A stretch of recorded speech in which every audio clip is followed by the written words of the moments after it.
जय हिंद दोस्तों। Class 11 geography में हमने लास्ट के लेक्चर्स में कवर किया था चैप्टर 4 को, distribution of ocean and continents को। बहुत डिटेल में हमने ये कवर किया। काफ़ी इंपॉर्टेंट चैप्टर ये है, काफ़ी सारे सवाल भी आए थे। सबसे पहले हमने बात की थी कॉन्टिनेंटल ड्रिफ्ट थ्योरी की। इसके सपोर्ट में एविडेंसेस देखे थे, कौन कौन से फोर्स थे जो इस ड्रिफ्टिंग के वजह बनते हैं। कन्वेक्शनल करंट थ्योरी की हमने बात की। इसके बाद अबाइसल प्लेन्स और जो भी ओशन फ्लोर का कन्फिग्रेशन था वो हमने देखा। इसके बाद हमने बात की कि किस तरीके से प्लेट टेक्टोनिक्स जो होते हैं उनके बेसिस पर हमने बात की कि प्लेट टेक्टोनिक्स के ऊपर ही कॉन्टिनेंट होते हैं। और उसके बाद हमने समझा कि कौन से मेजर है कौन से माइनर है। मैप के माध्यम से भी हमने देखा था, ये आप मैप दोबारा देख सकते हैं। जैसे फिलीपाइंस हो गए, ये माइनर है। कैरोलिन प्लेट ये भी माइनर है। और इस तरीके से हमने मेजर की बात की, जैसे अंटार्कटिक प्लेट एक मेजर प्लेट है। और इस तरीके से हमने मेजर और माइनर प्लेट पर आए हुए खूब सारे सवाल भी किए, जो कि बहुत बार रिपीटेडली एनडीए, सीडीएस और अलग अलग परीक्षाओं में पूछे जा रहे हैं। इसके बाद हमने प्लेट मूवमेंट की बात की, और प्लेट मूवमेंट के पीछे क्या क्या फोर्सेस होते हैं वो हमने देखा। इंडियन प्लेट कैसे मूव करता है इसे हमने ब्रीफ में समझा कि किस तरीके से हिमालयन जो है वो नॉर्थ प्लेन बाउंड्री फॉर्म करती है। कंटिनेंट कन्वर्जेंस देखने को मिलता है। ईस्ट में जो हिमालय है वो हमें पता ही है। और ये सब चीज़ें हम लोग दोबारा भी देखेंगे जब इंडियन ज्योग्राफी को डिस्कस करेंगे। नाउ हम लोग यूनिट 3 में पहुंच चुके हैं, जो लैंडफॉर्म्स है। लैंडफॉर्म में हम लोग अलग अलग तरीके के लैंडफॉर्म्स देखेंगे। जैसा कि नाम से स्पष्ट है, लैंड का फॉर्मेशन। रॉक और मिनरल्स पर बात करेंगे। देखिए, रॉक से ढेर सारे सवाल आते हैं, मैंने ऑलरेडी कवर भी किया है, बट दोबारा देख लेंगे।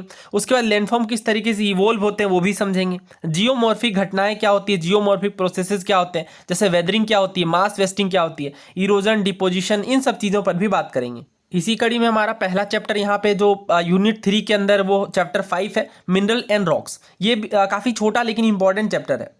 दोस्तों, हमने ऑलरेडी देखा है कि अर्थ में जो है वो अलग अलग तरीके के एलिमेंट्स यानी तत्व शामिल होते हैं। और ये जो एलिमेंट है ये आउटर लेयर में यानी बाहरी परत में, हमने बात की थी अर्थ में लेयर्स की, तो जो आउटर लेयर है इसमें ये सॉलिड फॉर्म में होते हैं। लेकिन जब इंटीरियर में हम लोग देखेंगे तो हॉट एंड मोल्टेन फॉर्म में भी ये देखने को मिलेंगे।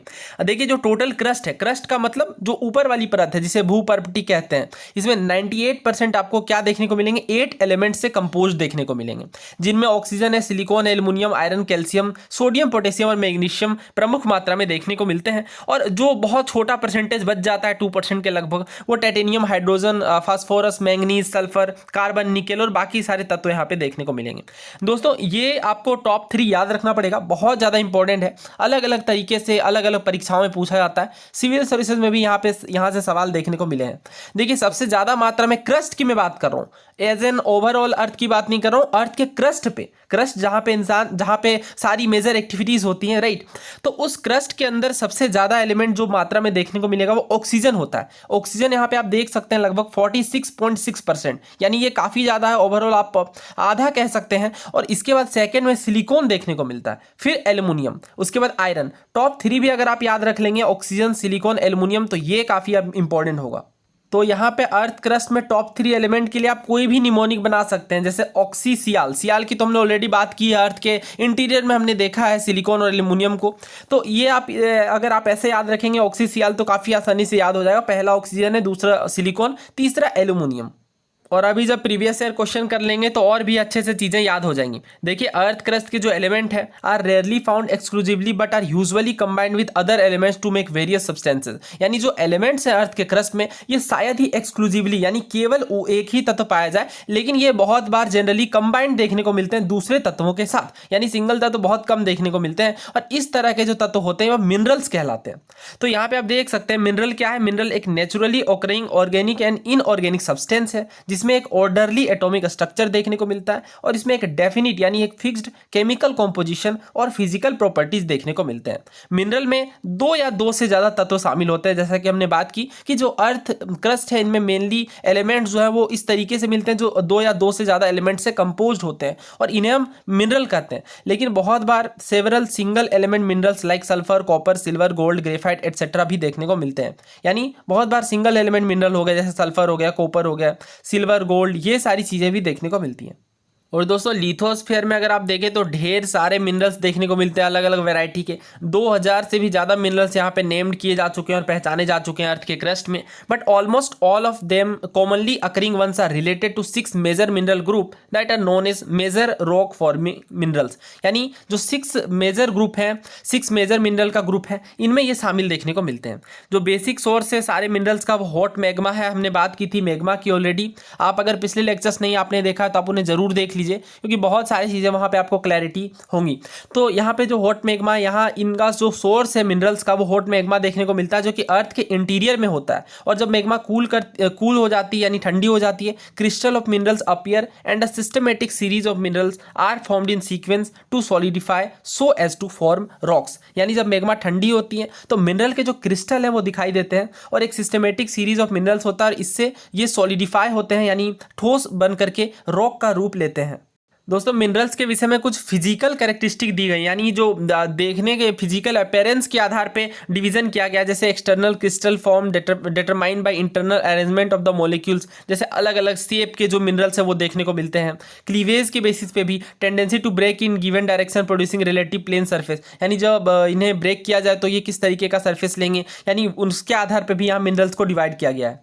उसके बाद फ्रैक्चर हो गया, फिर लस्चर, यानी कोई मटेरियल जो है वो बिना जो कलर के बेसिस पे नहीं बल्कि मिनरल्स, कोई हर मिनरल का एक अलग लस्चर होता है, जैसे वो मेटेलिक हो सकते हैं या सिल्की हो सकते हैं या ग्लोसी हो सकते हैं, राइट। तो इस लस्चर की बात, उसका कलर के बेसिस पे भी आप देख सकते हैं। कुछ मिनरल का कलर के बेसिस पे आप उसके मोलिकुलर स्ट्रक्चर का अंदाजा लगा सकते हैं। जैसे क्वार्ट्ज में इम्प्योरिटी के कारण वो अलग अलग कलर के देखने को मिलते हैं, white, green, red, yellow, right. और इसके बाद फिर स्टीक आप देख सकते हैं, colour of the ground powder of any mineral. उसके बाद ट्रांसपेरेंसी के बेसिस पे कि कुछ जो मिनरल है वो ज़्यादा ट्रांसपेरेंट देखने को मिलेंगे। फिर इसके स्ट्रक्चर के बेसिस पे भी डिवाइड कर सकते हैं, कुछ मिनरल ज़्यादा हार्ड होते हैं, कुछ कम होते हैं, तो इसके बेसिस पे भी आप देख सकते हैं। और हार्डनेस के मेजर पे अगर आप देखें 1 to 10 यहाँ पे स्केल देखने को मिलता है।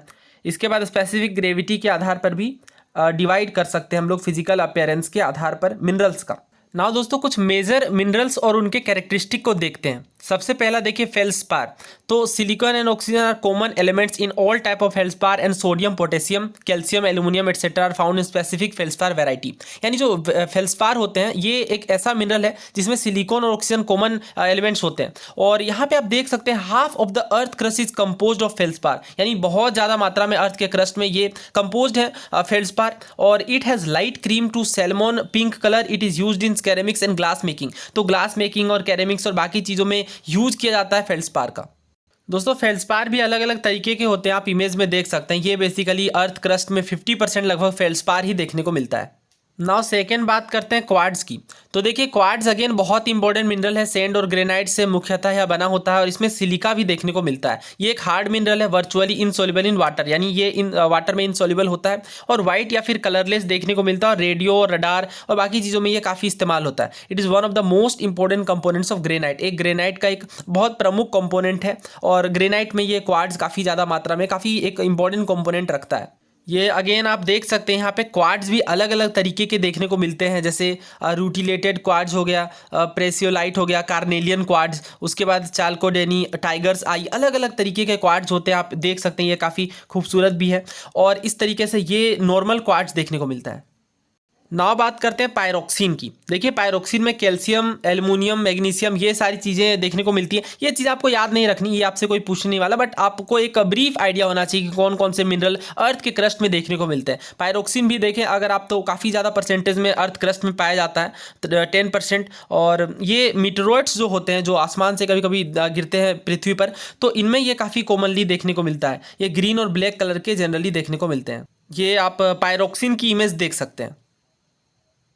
नाउ अगला हमारा मिनरल है एम्फीबोल। एल्युमिनियम, कैल्शियम, सिलिका ये सारी चीज़ें मेजर एलिमेंट्स है एम्फीबोल के और ये अगेन अर्थ क्रस्ट में काफ़ी बड़ा परसेंटेज रखते हैं, 7%। इट इज़ ग्रीन और black colour and use in asbestos industry. तो एस्बेस्टस इंडस्ट्री में इनका इस्तेमाल किया जाता है। और hornblende is another form of amphiboles. तो अलग अलग तरीके के होते हैं जिसमें एक फॉर्म है हॉर्न ब्लेंड।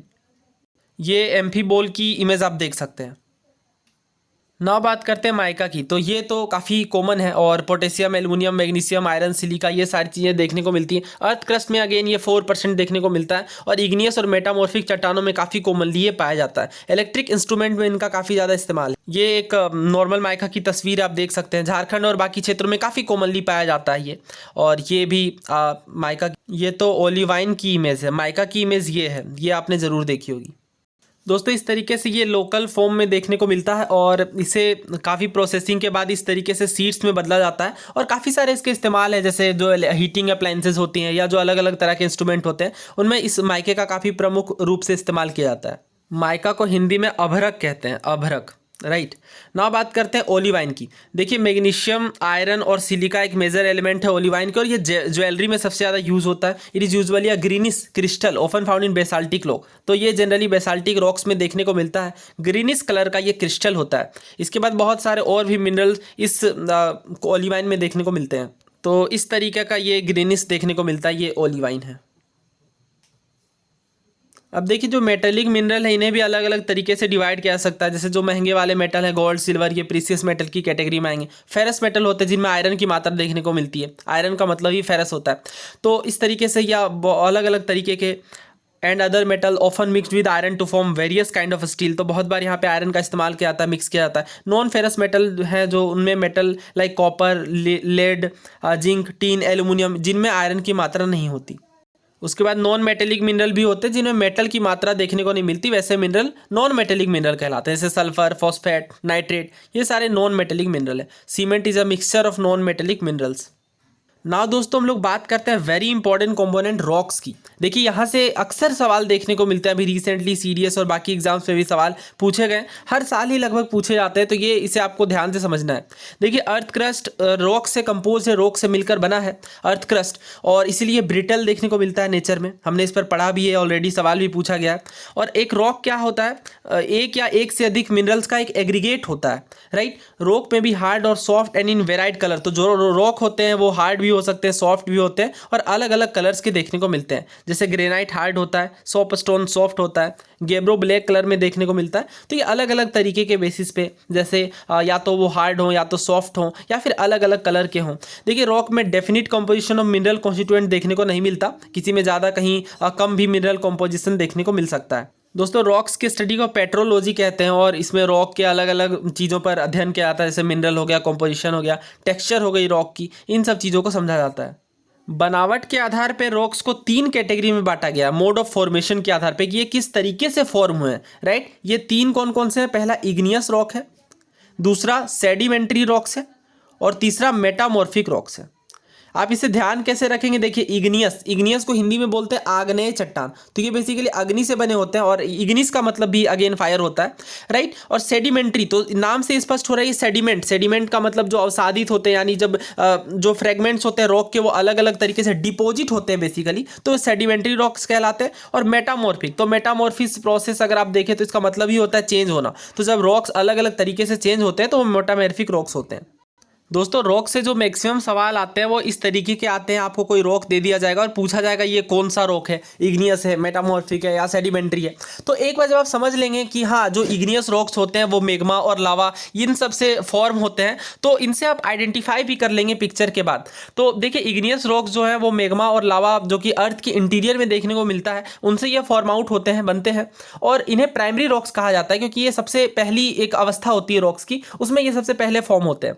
और जो इग्नियस रॉक है, इग्निस का मतलब मैंने आपको बताया, लैटिन में होता है अग्नि यानी फायर, और ये फॉर्म तब होते हैं जब मेग्मा कूल हो जाता है। यानी मेग्मा बेसिकली हमने बात की है इस पर, जो वोल्केनोज होते हैं, जो लावा देखने को मिलता है, जो अंदर मेग्मा कहलाता है, ये सॉलिडिफाई होता है ठंडा होने के बाद, तो इससे इग्नियस चट्टानों का निर्माण होता है। You already know what मेग्मा is, when मेग्मा in its upward movement cools and turn into solid form, it is called igneous rock, right. तो मेग्मा का मतलब आपको पता है, अभी हमने वोल्केनो पढ़ा है लास्ट के चैप्टर्स में, तो वहाँ पे हमने बहुत डिटेल से बात की थी। अगर आपने वोल्केनो वाला चैप्टर नहीं देखा तो जरूर देख लें, काफ़ी सारे सवाल आते हैं। तो जब मेग्मा अपवर्ड मूवमेंट में होता है, इससे ये ठंडा हो जाता है और सॉलिड में तब्दील हो जाता है, तब ये इग्नियस रॉक्स कहलाते हैं। और ये जो प्रोसेस होती है कूलिंग और सॉलिडिफिकेशन की, ये अर्थ के क्रस्ट में या फिर सरफेस में देखने को मिल सकती है।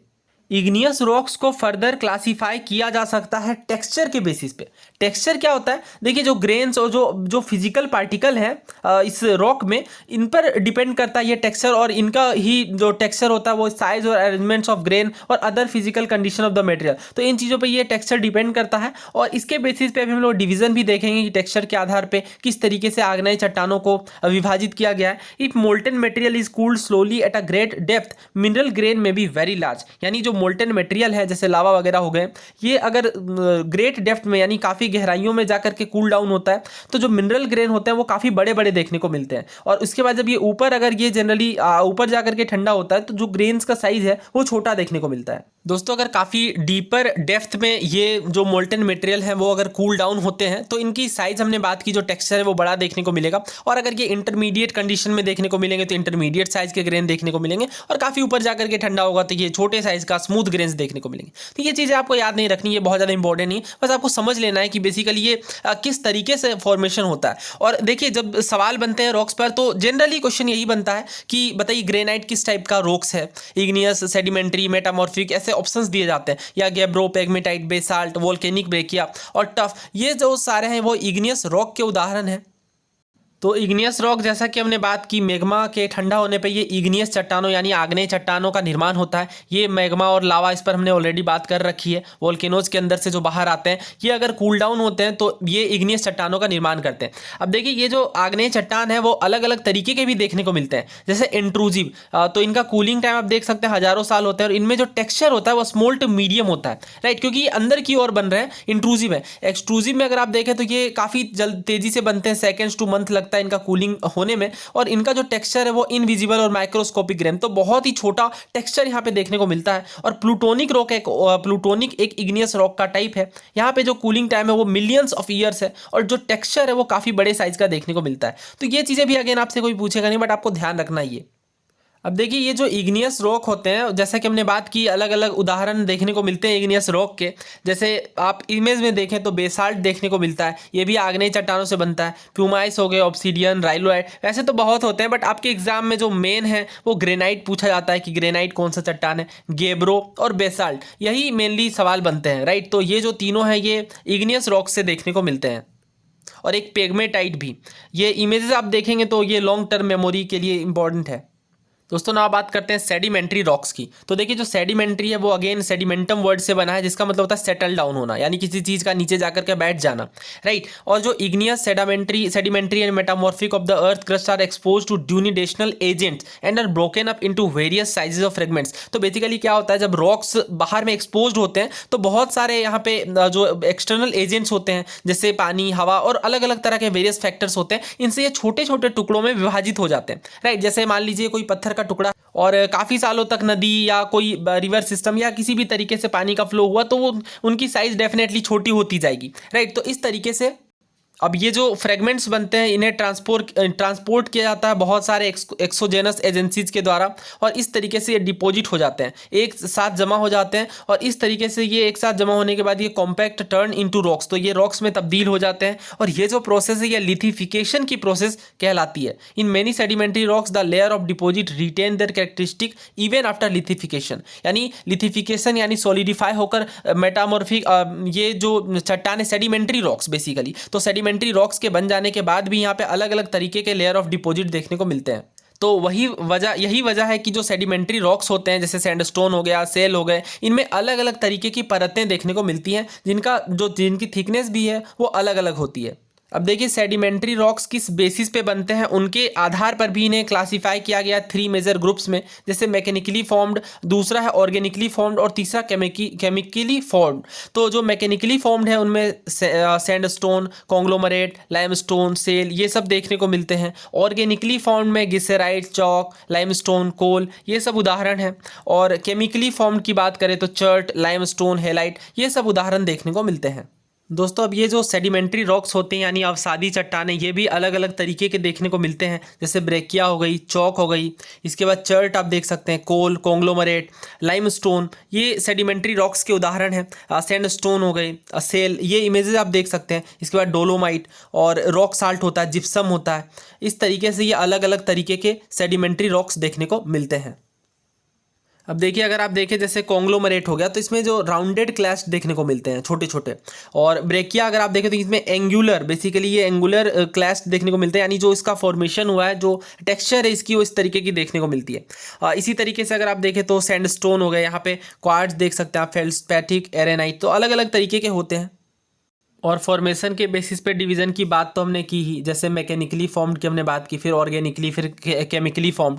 तो जो मैकेनिकली फॉर्म्ड है, जिसे क्लास्टिक फॉर्म भी कहते हैं, ये rock fragments weathered and eroded by glacier हो गए, जो विंड होते हैं, रिवर्स होते हैं, इन सब के द्वारा जो वेदरिंग होती है, यानी जो छोटे छोटे टुकड़ों में विभाजित हो जाते हैं, वो मैकेनिकली फॉर्म्ड सेडिमेंट्री रॉक्स होते हैं। फिर organically formed rock made from the remains of plants and animals, तो प्लांट्स और एनिमल्स के रिमेन से जो रॉक बनता है वो ऑर्गेनिकली होता है बेसिकली, और ये भी अगेन सेडिमेंट्री रॉक्स का एक टाइप है। फिर केमिकली हो गया, यानी जो केमिकल वाटर में डिजोल्व होते हैं, उनके बेसिस पे जो रॉक्स बनते हैं, वो सेडिमेंट्री रॉक्स का एक टाइप। ये चीज़ें याद नहीं करनी, जब प्रीवियस ईयर क्वेश्चन करेंगे तो देखेंगे कि किस तरीके से सवाल आते हैं। एक ही पैटर्न का सवाल मोस्टली पूछा जाता है। मेटामॉर्फिक रॉक की बात करें तो जब फॉर्म चेंज होता है उसका मतलब मेटामॉर्फिक होता है, राइट। और ये जो रॉक्स हैं वो किस तरीके से अपने जो फॉर्म होता है, जो अपना स्ट्रक्चर होता है, उससे बदलते हैं। प्रेशर, वॉल्यूम और टेम्परेचर काफ़ी ज़्यादा होता है, तो इनके कारण चेंजेस देखने को मिलते हैं। जैसे metamorphism occurs when rocks are force down to lower level by tectonic processes, और when molten magma rising through the crust comes in contact with the crustal rock or the underlying rock are subjected to great amount of pressure by overlying rocks। Simple मतलब ये है कि काफ़ी ज़्यादा pressure के कारण जब रॉक्स अपने स्ट्रक्चर को चेंज करते हैं तो ये सेडिमेंट्री रॉक्स, ये सेडिमेंट्री रॉक्स का बेसिकली, ये मेटामॉर्फिक रॉक्स का बेसिकली फॉर्मेशन होता है। सेडिमेंट्री रॉक्स तो सादी चट्टानें हो गई, मेटामॉर्फिक रॉक का मतलब जो अपना शेप है उसे चेंज करके जब ये बदलती हैं तो मेटामॉर्फिक रॉक्स का रूप लेती हैं। दोस्तों, हाई टेम्परेचर और प्रेशर के कारण, शेप बदलने के कारण बहुत बार यहाँ पे रॉक्स में लेयर्स और लाइनिंग देखने को मिलती हैं। Such an arrangement of mineral और grain metamorphic rock is called foliation या फिर लाइनिएशन। तो ये इस तरीके के जो रॉक्स या मिनरल्स ग्रेन होते हैं उन्हें फोलिएटेड या फिर लाइनिएटेड कहा जाता है। और इस तरह का जो स्ट्रक्चर देखने को मिलता है मेटामॉर्फिक रॉक में, इसे बेंडिंग कहा जाता है। And rocks displaying bending are called bended rock. तो अलग अलग तरीके के जो स्ट्रक्चर बनते हैं वो बेसिकली अलग अलग नामों से जाने जाते हैं। ना बात करते हैं रॉक साइकिल की। देखिए, रॉक अपने ओरिजिनल फॉर्म में नहीं होते और बहुत बार ट्रांसफॉर्मेशन इनमें चलता रहता है। जो रॉक साइकिल है वो एक कंटिन्यूअस प्रोसेस है, और जिससे जो ओल्ड रॉक्स हैं वो न्यू रॉक्स में ट्रांसफॉर्म होते हैं। इग्नियस रॉक, जैसा कि हमने बात की है, प्राइमरी रॉक्स होती हैं, आग्नेय चट्टान, और इन्हें अलग अलग तरीके से अलग अलग चट्टानों में, जैसे सेडिमेंट्री और मेटामॉर्फिक रॉक्स में बदला जा सकता है। और मेटामॉर्फिक मिनरल्स के रॉक्स के उदाहरण की हमने बात नहीं की। यहाँ पे आप देख सकते हैं टॉक हो गए, अलग अलग तरीके के कोरंडम हो गए, ये मेटामॉर्फिक रॉक्स के, मेटामॉर्फिक मिनरल्स या रॉक्स के उदाहरण देखने को मिलते हैं। जैसे अगर आप देखें तो ये बेसाल्ट है, राइट। बेसाल्ट में अगर मेटामॉर्फिज्म बढ़ेगा तो ये ग्रीन स्टोन में तब्दील होगा, फिर ये फाइनली सिस्ट का रूप ले लेगा। इसी तरीके से अगर आप देखें तो लाइम स्टोन मेटामॉर्फिक रॉक के रूप में कन्वर्ट होकर मार्बल का रूप ले लेता है। तो इस तरीके से मेटामॉर्फिक रॉक में चट्टान तब्दील होते हैं। जैसे सेल हो गया, सेल से स्लेट बनता है, फिर फाइलाइट, फिर सिस्ट, और फाइनली निश देखने को मिलता है। सैंडस्टोन से मेटामॉर्फिज्म अगर बढ़ता है तो ये क्वार्टजाइट का रूप लेता है। तो इस तरीके से अलग अलग रूप में मेटामॉर्फिक रॉक्स देखने को मिलते हैं। और ये रॉक साइकिल आप समझ सकते हैं किस तरीके से, ये जो वोल्केनिक विरप्शन है उसके बाद आग्नेय चट्टान बनते हैं। आग्नेय चट्टान छोटे छोटे टुकड़ों में सेडिमेंट्स में विभाजित हो जाते हैं। इस तरीके से ये जब दोबारा कॉन्ग्लोमरेट करते थे सेडिमेंट्री रॉक्स का रूप लेते हैं, और फिर ये चेंज होते हैं, अपने फॉर्म को चेंज करके मेटामॉर्फिक रॉक बनाते हैं। और ये अगेन ये प्रोसेस चलता रहता है। दोस्तों, ना अब सवालों को देखते हैं जो प्रीवियस ईयर में पूछे गए हैं। ये सिविल सर्विसेज का क्वेश्चन है। सेडिमेंट्री रॉक्स के बारे में आपको कथन दिए गए, उसके बेसिस पे आपको आंसर करना है। पहले स्टेटमेंट में कहा जा रहा है जो सेडिमेंट्री रॉक है वो अर्थ के सरफेस में हाइड्रोलॉजिकल सिस्टम के द्वारा फॉर्म होते हैं। दूसरे में कहा जा रहा है जो सेडिमेंट्री रॉक फॉर्म होते हैं उनमें वेदरिंग देखने को मिलती है रॉक्स की। तीसरे में कहा जा रहा है सेडिमेंट्री रॉक्स में फॉसिल्स भी देखने को मिलते हैं। और चौथे में कहा जा रहा है ये लेयर्स में देखने को मिलते हैं। तो यहाँ पे चारों ही बातें सही है और इसका आंसर होगा 1, 2, 3 एंड 4। क्योंकि अगर आप देखें तो हाइड्रोलॉजिकल सिस्टम से बनते हैं, हाँ, वेदरिंग देखने को मिलती है, फॉसिल्स भी देखने को मिलते हैं, और ये लेयर्स में देखने को मिलते हैं क्योंकि ये अवसादित चट्टानें होती हैं। ये सवाल सीरियस का है। देखिए, ऐसे सवाल खूब पूछे जाते हैं कि कौन सा इग्नियस रॉक है या कौन सा इग्नियस रॉक नहीं है।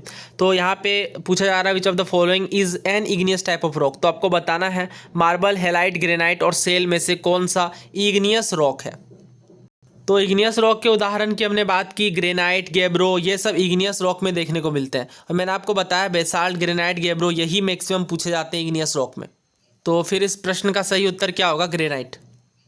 देखिए स्टेट पीएससी के सवाल मैंने बहुत ज़्यादा इंक्लूड नहीं किए हैं, बट जो अच्छे वाले वो मैंने इंक्लूड किए हैं। खूब सारे क्वेश्चन पूछे जाते हैं इस तरीके से। ये आप देख सकते हैं मेटामॉर्फिक रॉक का उदाहरण नहीं है, ये आपसे पूछा जा रहा है। क्वार्टजाइट, मार्बल, नीश या फिर डोलोमाइट। तो डोलोमाइट जो है वो मेटामॉर्फिक रॉक का उदाहरण नहीं है।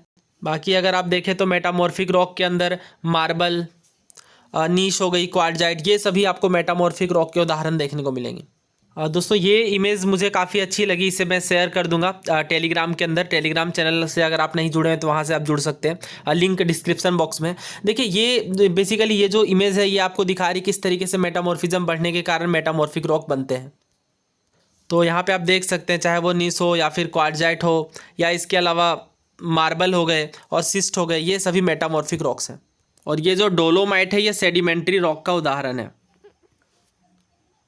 इस क्वेश्चन को देखिए, पूछा जा रहा है कौन सा सेडिमेंट्री रॉक ऑर्गेनिकली फॉर्म्ड है। अब देखिए ऐसे क्वेश्चन भी पूछे जा रहे हैं, हालांकि ये टफ होता है याद रख पाना कि कौन सा सेडिमेंट्री रॉक किस तरीके से बना है, पर ऐसे क्वेश्चन आ रहे हैं तो ये आपको याद रखना पड़ेगा। तो ऑर्गेनिकली फॉर्म्ड में आप देख सकते हैं गेसेराइट, चौक, लाइमस्टोन, कोल, ये सभी देखने को मिलते हैं। तो इस तरीके से यहाँ पे सही उत्तर क्या होगा, चौक, ऑप्शन डी।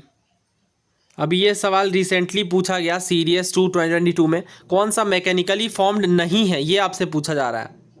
तो मैकेनिकली फॉर्म्ड के अंदर हमने बात की सैंडस्टोन, कॉन्ग्लोमरेट, लाइमस्टोन, सेल, ये सभी देखने को मिलते हैं। जबकि जो गिसेराइट है वो ऑर्गेनिकली फॉर्म्ड है। तो इस तरीके से आंसर क्या होगा, गिसेराइट, क्योंकि ये ऑर्गेनिकली है, बाकी तीनों मैकेनिकली। नाउ ये हमारा अंतिम सवाल है, मेटामॉर्फिक रॉक के बारे में कौन सी बात सही नहीं है। अभी ये सवाल रिसेंटली एनडीए में पूछा गया।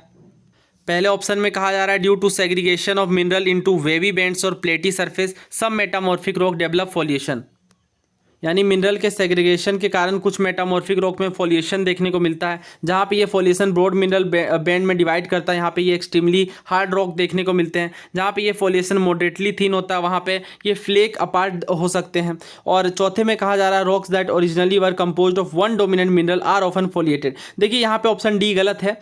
एक अगर आप यहाँ पे समझे फॉलिएटेड और नॉन फॉलिएटेड के बीच डिफरेंस, तो जो सर्टेन मिनरल ग्रेन के कारण ये जो पैरेलल अरेंजमेंट देखने को मिलता है ये फॉलिएटेड होता है, राइट, जिससे एक स्टिप्ड अपीयरेंस देखने को मिलता है इन रॉक्स में। और फॉलिएटेड रॉक ये कंपोज होते हैं वन मिनरल में, जबकि जो नॉन फॉलिएटेड हैं ये जनरली एक से ज़्यादा मिनरल में कंपोज देखने को मिलते हैं।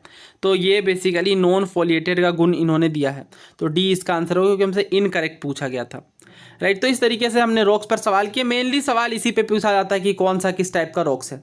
तो आपको इसी तरीके से प्रिपेयर भी करना है। और जो इंपॉर्टेंट रॉक्स का टाइप है वो इमेज से अगर आप याद रख लेंगे, टेलीग्राम में मैं इमेज सेंड कर दूंगा और इसे मैंने ऑलरेडी पोस्ट भी कर दिया है पिन्ड मैसेज में, तो वहां से आप इसे बार बार रिवाइज भी कर सकते हैं और इन सवालों को क्विज मोड में अटेम्प्ट भी कर सकते हैं। उम्मीद है आपको ये लेक्चर्स हेल्प कर रहे होंगे। आप अपने राय अथवा विचार कॉमेंट बॉक्स में लिख सकते हैं। धन्यवाद।